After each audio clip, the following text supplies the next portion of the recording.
नमो अर्हन्ताणं नमो सिद्धाणं नमो आयरीयाणं नमो अजायाणं नमो सौसाहुणम् मंगलम भगवान वीरो मंगलम गौतमो गणी मंगलम कुंद कुंदाद्यो जैन धर्मोस्तु मंगलम सर्वमंगल मांगल्यम सर्वकल्याणकारकम प्रधानम सर्वधर्माणां जैनम जयतु शासनम जैनम जयतु शासनम इंद सदवंदयाणम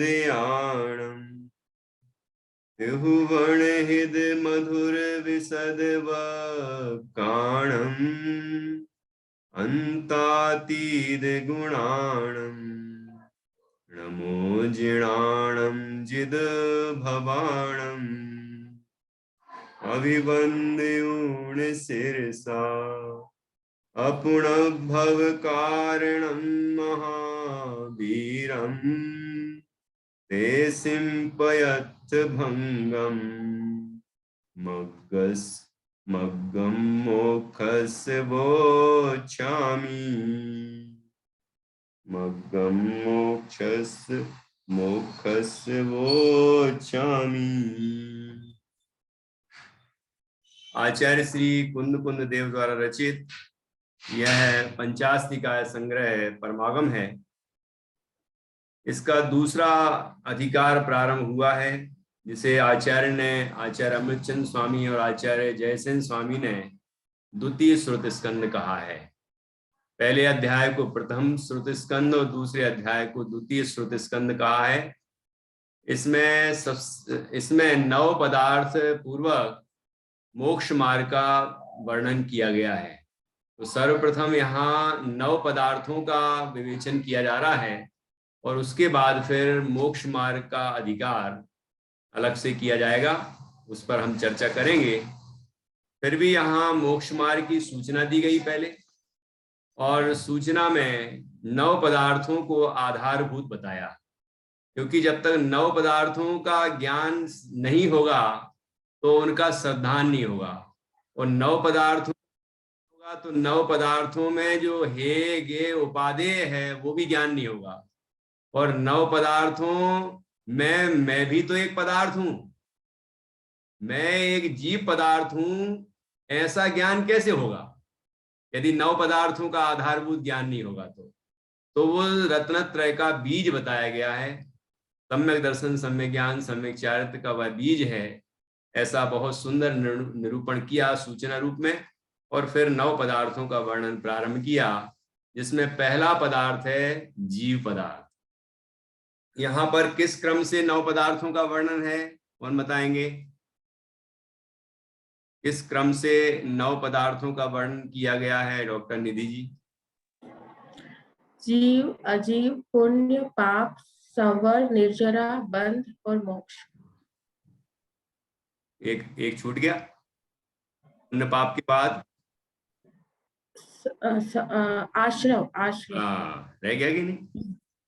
सही है मेरा ध्यान। एक छूट गया। ओके, बहुत अच्छा।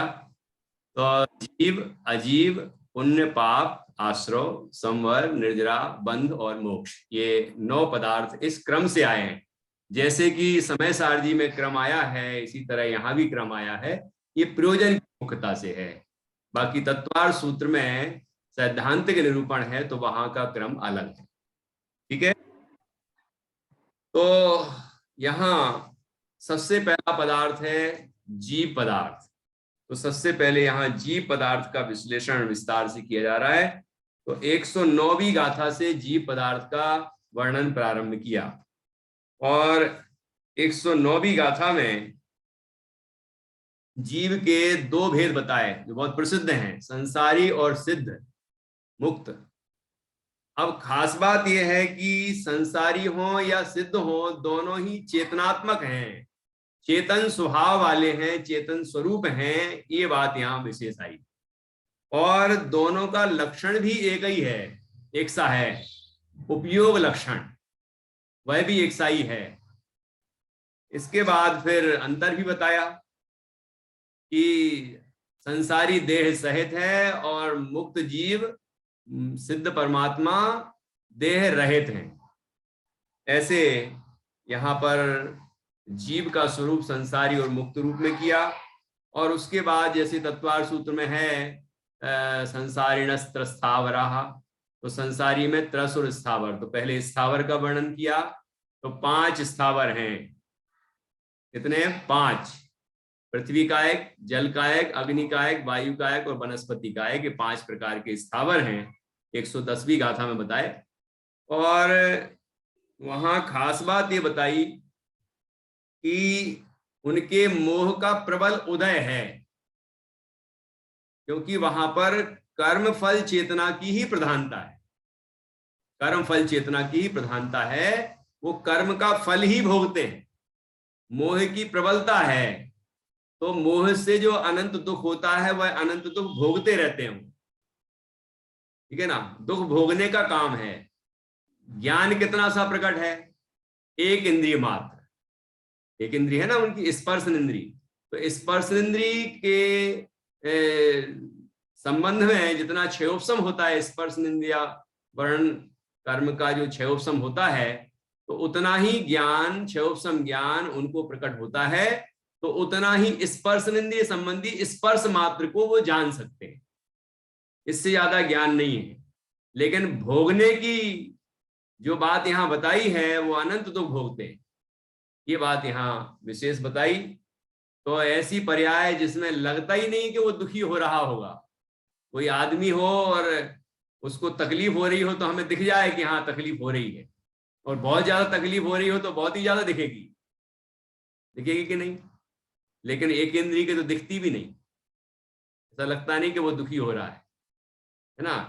तो ये उसका बहुत प्रबल दुख है, कर्म फल चेतना की वहां मुक्तता है। ऐसे यहाँ पर 5 स्थावरों की चर्चा की। अब 111वीं गाथा जो ग्रंथ में प्राप्त होती है, यहाँ पर बताया गया है कि समय व्याख्या में ये गाथा नहीं है। अर्थात आचार्य अमृतचंद्र स्वामी की जो समय व्याख्या नाम की टीका है, उसमें 111 नंबर की गाथा नहीं है। और तो नहीं है तो उनकी टीका भी नहीं की आचार्य ने। और ऐसा माना गया है कि वह गाथा प्रक्षिप्त है, मतलब बाद में किसी ने जोड़ दी है, क्योंकि वो उसमें जो विषय है वो पूरे आगम में, जिनागम में, दिगंबर जैन जिनागम जो मूल आमनाय है उसमें इस तरह का विषय नहीं मिलता। फिर भी आई है तो लिखी है, और जयसेन आचार्य ने तो उसको उस पर विश्लेषण भी किया है, इसलिए भी उसको यहाँ दिया गया है। तो हम भी पढ़ेंगे जिससे आपको भी निर्णय हो कि ये बात क्यों मतलब प्रक्षिप्त होने की संभावना है ये गाथा। देखिए,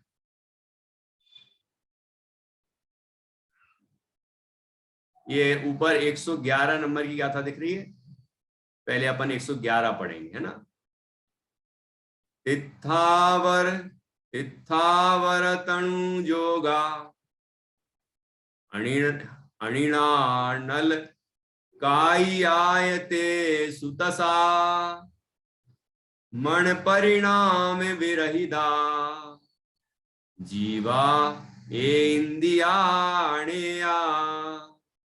इसका अन्वयार्थ देखिए। उनमें 3, पृथ्वी का एक, अप का एक मतलब जल का एक, और वनस्पति का एक जीव स्थावर शरीर के संयोग वाले हैं। कितने जीवों को, कितने काय के जीवों को स्थावर शरीर के संयोग वाला बताया? 3, पृथ्वी का एक, जल का एक और वनस्पति का एक, तथा वायु का एक और अग्नि का एक जीव त्रस हैं। क्या लिखा है यहां पर? वायु कायक जीव और अग्नि कायक जीव त्रस हैं, वे सब मन परिणाम रहित हैं, इसमें तो कोई समस्या नहीं। एकेंद्रीय जीव जानना और उन सबको एकेंद्रीय जीव जानना, ये भी कोई दिक्कत नहीं है। दिक्कत कहाँ है, कौन बता सकते हैं? साधना दीदी बताएंगी दिक्कत कहाँ है। ये जो त्रस लिखा है ना, हाँ उसमें दिक्कत है। ठीक है ना। ये पुराने समय में जो परिभाषा आती थी ना, कि जो स्थिर रहते हैं वो स्थावर है, जो चलते फिरते हैं वो त्रस है, ये परिभाषा है यहाँ। ओके ओके बिल्कुल ठीक है। तो ऐसा इसकी जो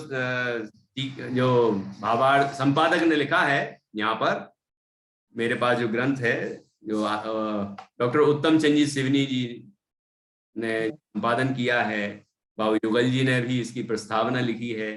तो इसमें ये आया है कि पंचास्तिका संग्रह में जो समय व्याख्या है उसमें ये गाथा नहीं है, और अंग्रेजी रूपांतरण जो हुआ उसमें भी इस गाथा को नहीं लिया गया, और अमृतचंद्र आचार्य ने इस पर कोई उत्थानिका भी नहीं लिखी और टीका भी नहीं लिखी।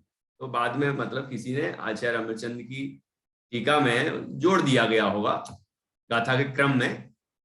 और एक बात और कही है कि यहाँ पर जो बात आई है, जयसेनाचार्य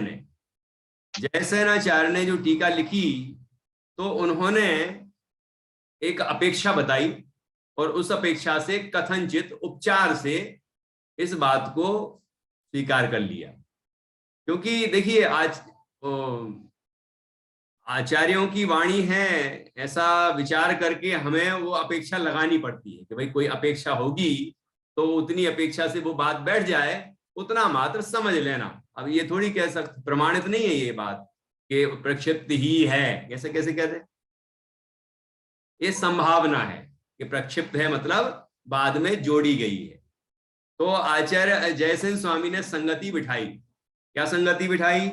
उन्होंने कहा कि जो दीदी ने अभी बोला है कि अग्नि कायक तथा वायु कायक चलन क्रिया, मतलब चलन क्रिया वाले होते हैं।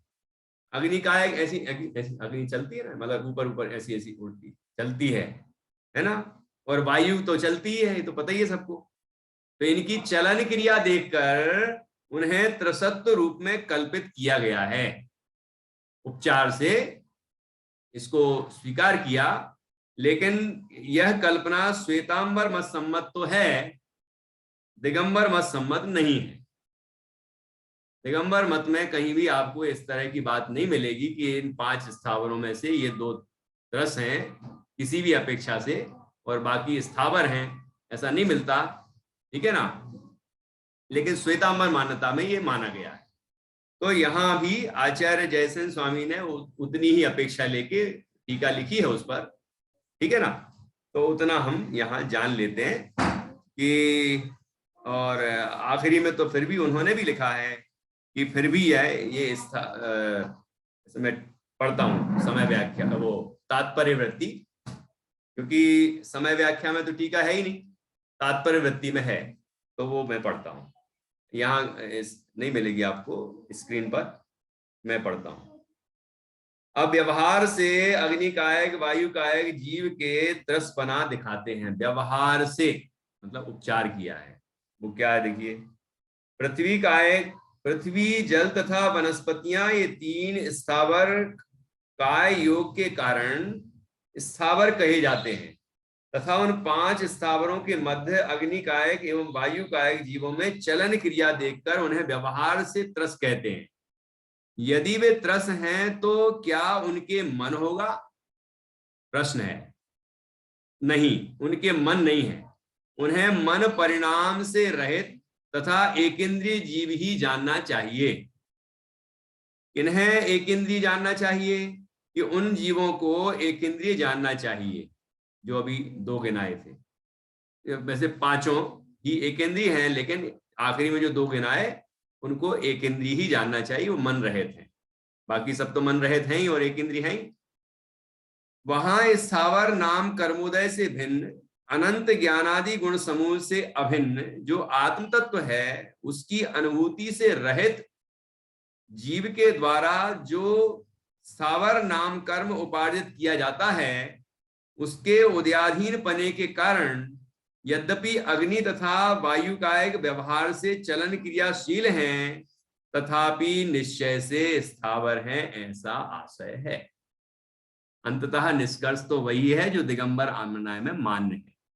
तो यहां कहा कि उनके कर्म कौन सा है, स्थावर नाम कर्म है, उसका ही उदय है, उनको भी पांचों को स्थावर नाम कर्म का ही उदय है, ठीक है ना। बस इतना है कि उनमें चलन क्रिया देखी जाती है, इसलिए व्यवहार से हम उनको त्रस कहते हैं, लेकिन निश्चय से तो वो स्थावर ही हैं, क्योंकि एक तो स्थावर नाम कर्म का उदय है ना, और बाकी जितनी चीजें हैं वो मन रहित वो भी है, और जो अन्य स्थावरों में है वो इन दोनों में है, तो कोई अलग चीज तो है नहीं, बस चलन क्रिया देख के उपचार से उनको त्रस कहा गया है, बाकी तो निश्चय से वे भी स्थावर ही हैं, ये बात यहाँ कही है। और यहाँ एक बात कही, अनंत ज्ञानादि गुण समूह से अभिन्न, कैसे हैं वो पांचों स्थावर, कैसे हैं, अनंत ज्ञानादि गुणों से अभिन्न हैं,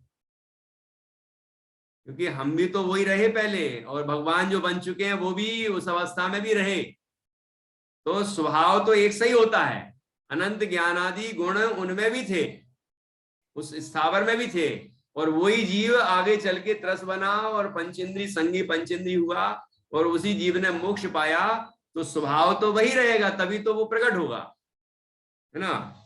तो यहाँ कहते हैं अनंत ज्ञानादि गुण समूह से अभिन्न जो आत्म तत्व है उसकी अनुभूति से रहित, लेकिन उसकी अनुभूति नहीं होती, है ना, उनको वो अनुभूति नहीं होती, उसकी अनुभूति से रहित जीव के द्वारा, और जो भी जीव उस अनुभूति से रहित होगा उस जीव को ऐसा कर्म बनने की पूरी संभावना है। हम भी यदि ऐसी अनुभूति से रहित बने रहेंगे तो हमें भी ऐसा कर्म उपार्जित हो सकता है। जीव के द्वारा जो स्थावर नाम कर्म उपार्जित किया जाता है उसके उदयाधीन पने के कारण वो स्थावर नाम कर्म का उपार्जन किया तो स्थावर होते हैं, यद्यपि चलन क्रिया देखकर उन्हें उपचार से त्रस कहा, लेकिन वो वास्तव में स्थावर ही हैं। ठीक है, स्पष्ट हुआ। 111 नंबर की गाथा। अब डॉक्टर निधि जी कहेंगी कि फिर ये जब प्रक्षिप्त है तो इसको शामिल ही क्यों किया।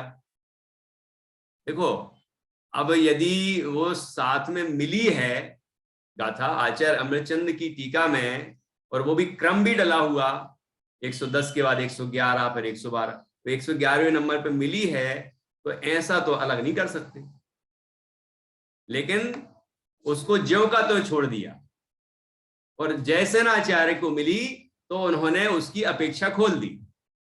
ये उपचार संभव है, ये व्यवहार न से ऐसा कहा जा सकता है, परमार्थ से तो वो स्थावर ही है, क्योंकि स्थावर नाम कर्म के उदय से स्थावर ही तो होंगे, त्रस कैसे हो जाएंगे।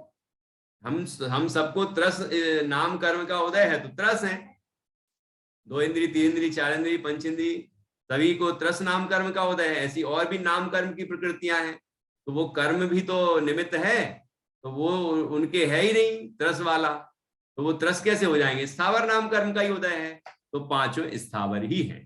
ठीक है, चलिए अब हम जाते हैं 112 नंबर की गाथा। ये नीचे ही दी है, देखो यहाँ छाया दी है इसकी 111वीं गाथा की छाया। छाया तो समझते हैं ना संस्कृत में, तो ये भी तो एक संभावना है कि आचार्य अमृतचंद स्वामी ने इसकी मात्र संस्कृत छाया लिख के उसकी टीका नहीं लिखी और आगे बढ़ गए, तो इसलिए उसको ऐसे ही तो नहीं छोड़ सकते थे, और जयसेनाचार्य को मिली तो उनने उसकी अपेक्षा खोल दी। ठीक है, और परमार्थ बता दिया। चलिए अब 112वीं गाथा पे चलते, और 112वीं गाथा में जो विषय अभी चल रहा है उसी के संबंध में है पृथ्वी कायक आदि पांचों के एक इंद्रिय पने का नियम। पांचों ये स्थावर जो हैं एक इंद्रिय ही हैं। कैसे, किस नियम से, वो यहां पर बताते हैं। एदे जीवाणि काया पंचविधा उड्विकाया दिया मन परिणाम विरहिता जीवा एगेंदिया भणिया। एदे जीवाणि काया पंचविधा उड्विकाया जीवा मन परिणाम विरहिता जीवा एगेंदिया भणिया। एदे ये जिनका वर्णन अभी किया गया है, पांच स्थावर है ना। जीवाणि काया कैसे हैं, ये जीव निकाय है ना, ये सब जीव निकाय। कौन कौन से जीव निकाय हैं, ये पंचविधा, पांच प्रकार के जीव निकाय हैं। एक पृथ्वी कायक, जल कायक, अग्नि कायक, वायु कायक और वनस्पति कायक है ना। उड्वी काया दिया, ये नाम लिखे हैं यहाँ पर आदि करके। पृथ्वी कायक आदि, तो फिर सीधी लाइन का सीधा क्या अर्थ हुआ, पृथ्वी कायक आदि पांच प्रकार के ये जीव निकाय हैं। ये जीव हैं है ना, जीव निकाय है। और कैसे हैं ये, मन परिणाम विरहिता, मन परिणाम से ये रहित हैं। पांचों स्थावर को मन नहीं है, विचार शक्ति नहीं है, ये भेद विज्ञान नहीं कर सकते, ठीक है। और वो देव जो है वो कहां से, स्वर्ग से सीधा कहां पहुंच सकता है, कहते चय थावर्तन धरे यो परिवर्तन पूरे करे। क्यों करे, सम्यक दर्शन बिन जो विमानवासी हूँ थाए, सम्यक दर्शन बिन दुख पाए, कहते चय थावर्तन धरे यो परिवर्तन पूरे करे। तो यहां पर भी अभी टीका में आया था कि सम्यक दर्शन से रहित, आत्मानुभूति से रहित, कि आत्मानुभूति से रहित होता है तभी ऐसे स्थावर आदि नाम कर्म का उपार्जन होता है। और ऐसा उपार्जन होता है तो उसका उदय आता है और वो स्थावर बन जाता है।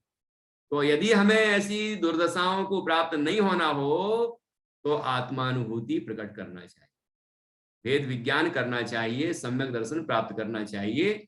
इसके लिए विशेष हमें पुरुषार्थ करना चाहिए। मन परिणाम विरहिता, मन परिणाम से रहित, जीवा जीव, एगेंदिया भणिया, ये सभी जीव एक इंद्रिय भणिया मतलब कहे गए हैं है ना, एक इंद्रिय वाले हैं। कौन सी इंद्रिय होगी इनकी, केवल स्पर्शन इंद्रिय। एक होती है तो स्पर्शन पहले नंबर की, दो होंगी तो स्पर्शन और रसना, ऐसे क्रम से बढ़ती जाती है। ठीक, चलिए अब इसकी हम इसका अन्वयार्थ और फिर टीका पढ़ेंगे।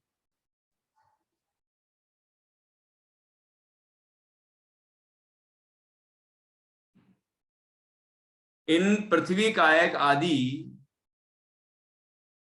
पांच प्रकार के जीव निकायों को मन परिणाम रहित एकेंद्रीय जीव कहा है। किसने कहा, आचार्य कुंद कुंद स्वामी ने। आचार्य कुंद कुंद स्वामी ने तो कहा है, लेकिन आचार्य कुंद कुंद स्वामी कहते हैं सर्वज्ञ भगवान ने कहा है, जिनेन्द्र भगवान ने कहा है। ठीक है, चलिए टीका, ये तो जो अपन ने अर्थ किया वही है। टीका,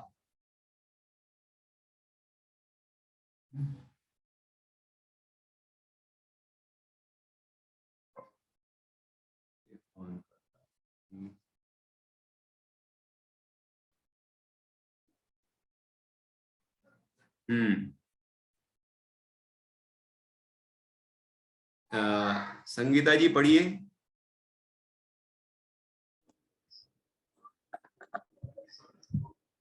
यह पृथ्वी कायिक आदि पांच पंचविध जीवों के एकेंद्रीय पने का नियम है।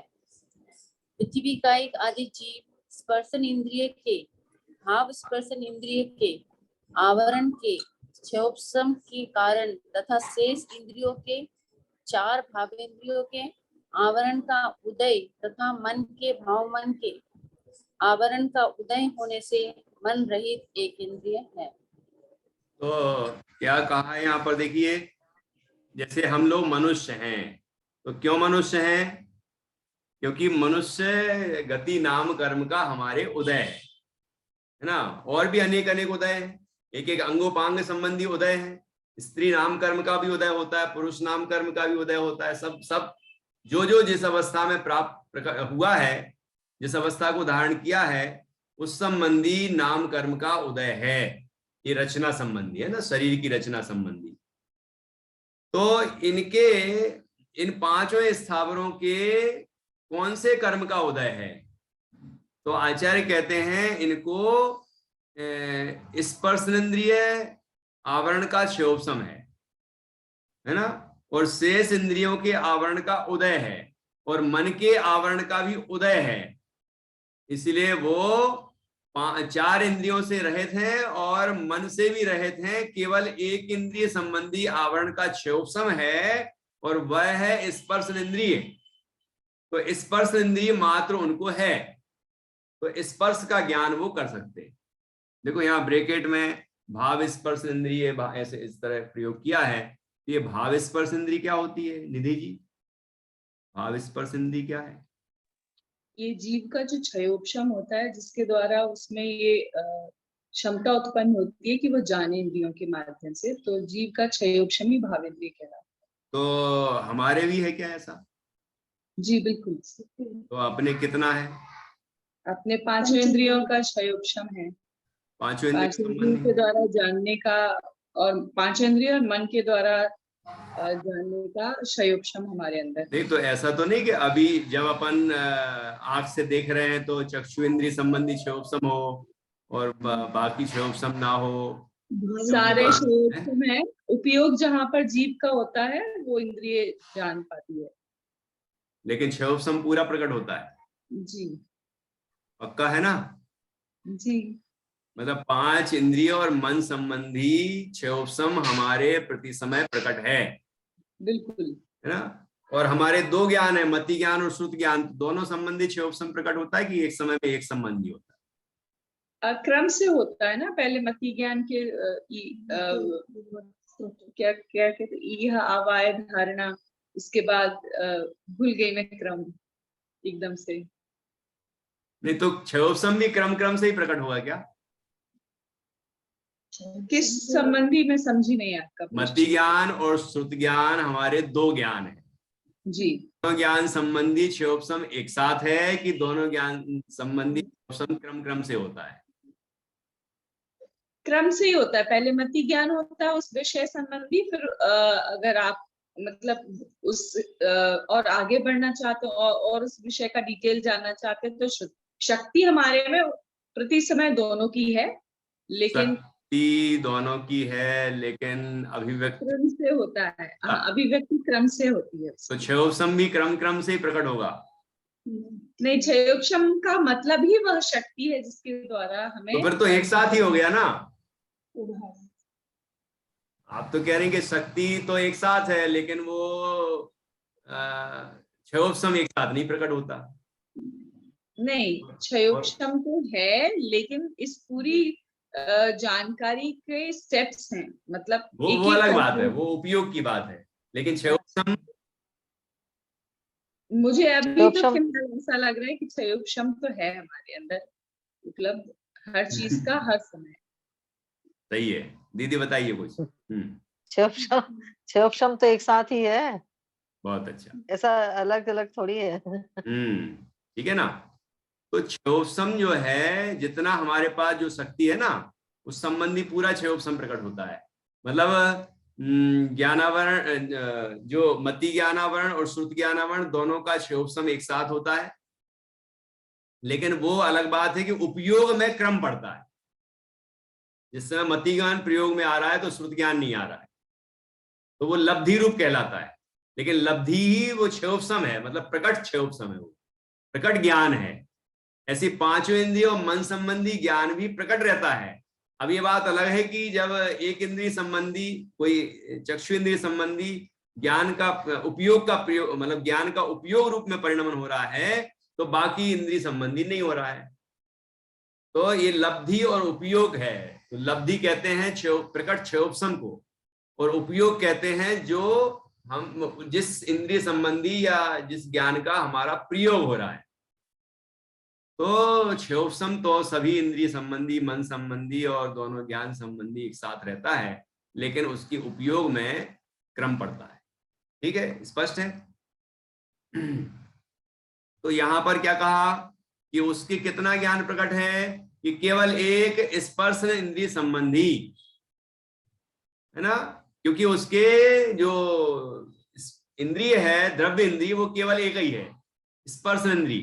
तो उस संबंधी ही ज्ञान का क्षयोपशम होता है, और उतना ही वह जान सकता है, केवल स्पर्श को ही जान सकता है वो। ठीक है? तो पृथ्वी कायक आदि जीव, ये पांचों काय के जीव स्पर्श इंद्रिय के, अर्थात भाव स्पर्श इंद्रिय के आवरण के क्षयोपशम के कारण तथा शेष इंद्रियों के, मतलब चार भावेंद्रियों के आवरण का उदय, चार इंद्रियां नहीं है ना उसके, तो चार इंद्रिय संबंधी जो क्षयोपशम है वो भी प्रकट नहीं होता, क्योंकि उस संबंधी आवरण का ही उदय है। अच्छा, अंधे को कितनी इंद्रियां हैं? पांचों हैं पक्का? तो पांचों संबंधी क्षयोपशम होता है उसको? डॉक्टर निधि जी, डॉक्टर के हिसाब से पूछता हूं।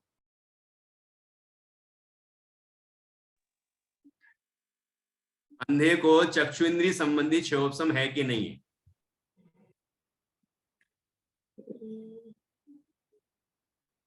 नहीं आपने? नहीं बता पा रही हूँ। कोई बात नहीं। और कोई? संगीता जी?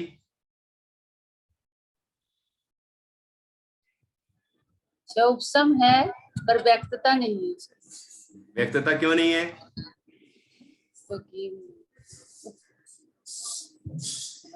ये हमारे जैसे, आपको चश्मा लगा है, अभी चश्मा हटा दो तो उतना आपको दिखना बंद हो जाएगा। तो इंद्रिय की अधीनता भी तो है।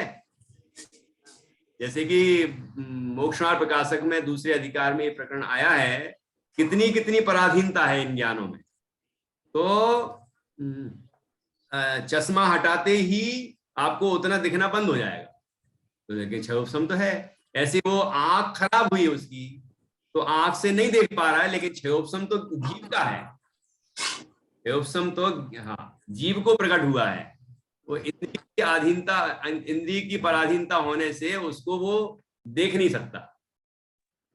हाँ उसको अंधेरा दिख रहा है ना, कालापन दिख, अंधेरा दिख रहा है तो बढ़िया, सही है। लेकिन वो आंख से नहीं दिख रहा है, वो ज्ञान से दिख रहा है, आंख से नहीं दिख रहा है। आंख से तो उसको कुछ दिखाई नहीं रहा है, क्योंकि वो अंधा है। और कई जन्मांध भी होते हैं, तो उनको तो उसने कभी देखा ही नहीं। जैसे कहते सावन के अंधे को हरा हरा हरा ही दिखता है। तो भाई उसने हरा हरा देखते हुए उसकी आंखें चली गई, तो हरा हरा ही दिख रहा है, आंख से नहीं दिख रहा वो। नहीं तो हमें सपने कैसे दिखते हैं? सपने में तो आंख बंद रहती है हमारी, फिर भी हमें दिखते हैं। तो ये मन का काम है, ये सब मन से चलता है ना। तो इसीलिए वो जो अंधेरा अंधेरा दिख रहा है, वो ये नहीं कहा जा सकता कि वो चक्षु इंद्रिय आवरण कर्म के क्षयोपशम से वो चक्षु इंद्रिय के भाव चक्षु इंद्रिय के माध्यम से देख रहा है, ऐसा नहीं है। वो उस संबंधी क्षयोपशम तो सभी संबंधी प्रकट होता है। जितनी इंद्रियां हैं, मन है, तो उस संबंधी क्षयोपशम प्रकट होगा। लेकिन अभिव्यक्ति में इंद्रियों की अधीनता है ना। तो इंद्रिय यदि खराब हो जाएगी तो वो उस चीज को नहीं देख जान पाएगा। ऐसा ही निमित्त नैमित्तिक संबंध है। ठीक है, चलिए और कुछ किसी को कहना है इस संबंध में? आगे बढ़े। अच्छा, दीदी को कुछ कहना है? नहीं, मैं बस वो मोक्षमार्ग प्रकाशक जी का ही बोल रही थी, क्योंकि हमारा भी दूसरा अधिकार अभी समाप्त हुआ है। वाह, अभी ताजा है। आपने तो एक ध्यान ही होगा आपको। हाँ, तो वो वही मुझे हंसी आ रही थी कि पूरा मतलब कर्मोदय जन्य कैसी अवस्था होती है, वह पराधीन अवस्था, उसका पूरा वर्णन आया ना उसमें। तो बिल्कुल मतलब बिल्कुल। आंख, मतलब इंद्री खराब हो जाए, फिर आंख के आगे कुछ आ जाए, या फिर मतलब मतलब कितने तरह की व्यवधान है, तो इतना बिल्कुल निमित्त नैमित्तिक संबंध ऐसा बताया है। ऐसा अपन आंख के सामने ये हाँ लगा दो, आपकी आंखें खुली हाँ तो आप बाहर का नहीं देख पाएंगे ये सब क्या हो रहा है। हाँ, ये मतलब वो टोडरमल जी ने क्लियर किया कि तुझे हम्म कर्म का बंधन है, और मति ज्ञान शुद्ध ज्ञान जो है, वो हम्म कर्म के क्षयोपशम से होने वाली कैसी दशा होती है। मतलब वो हम्म आपको वो निमित्त नैतिक संबंध कर्म का मानना होगा, क्योंकि जब तक है तब तक ऐसी दशा है। बिल्कुल। कर्म का भी है निमित्तपना और इंद्रियों का भी हाँ, निमित्तपना है, इंद्रियों का भी है। बाहर की भी हाँ कई पराधीनताएं हैं, हाँ वो भी हाँ हैं, उसको स्वीकार करनी पड़ेगी। परंतु हाँ हमारा ज्ञान है वो ज्ञान तो ज्ञान है ना, वो तो जीव का परिणाम है। हाँ आ, एक बात बताइए ना, जैसे अपने उसको नहीं दिख रहा है पर उसको काला काला, हम भी आंख बंद करेंगे तो काला काला दिख रहा है ना, तो काला वर्ण हो गया, तो चक्षु इंद्रिय का विषय तो वर्ण ही है, तो उसका वो क्षयोपशम नहीं मानेंगे क्या? 3 इंद्रिय 4 इंद्रिय को तो काला काला नहीं दिखेगा। मन का विषय मूर्त और अमूर्त दोनों है, हम्म, तो ये मूर्त है। स्पर्श रस गंध वर्ण और शब्द ये सब सब मूर्त है ये। तो मन का विषय ये भी है, 5 इंद्रिय के जो विषय है ना ये भी उसका विषय है ना। और अमूर्त भी है, मतलब वो 5 जो बाकी द्रव्य बचे, जीव धर्म धर्म आकाश काल, उनको भी वो जानता है। इसीलिए वो जो वर्ण दिख रहा है उसको, वो मन का विषय है, मन से जान रहा है ना। बहुत अच्छा पूछा आपने। हाँ, संगीता जी को भी कुछ कहना है। जैसे आप अभी बताए ना, चक्षु इंद्रिय का उदय है, पर उसको क्या भाव चक्षु इंद्रिय का आवरण है, ऐसा कुछ है? नहीं, एक इंद्रिय वाले को, ये नहीं नहीं, 5 इंद्रिय जन्मांध के को, आंख नहीं है जिसको, हाँ अंधे को। उसके कोई उदय नहीं है, उसको ना चक्षु इंद्रिय आवरण का उदय है ना, वो तो उदय है। उसको तो क्षयोपशम है, अच्छा ज्ञान तो अच्छा। है अंदर में, लेकिन वो इंद्रिय की अधीनता भी है ना, और इंद्रिय उसकी खराब है। तो इंद्रिय संबंधी उसके कोई इंद्रिय संबंधी थोड़ी क्षयोपशम है, वो तो चक्षु इंद्रिय भाव इंद्रिय है, वो जीव का ज्ञान का परिणाम है, क्षयोपशम ज्ञान है वो तो प्रकट है, लेकिन बाहर की भी तो पराधीनताएं हैं, वो नहीं है उसके, तो इसलिए वो देख नहीं सकता।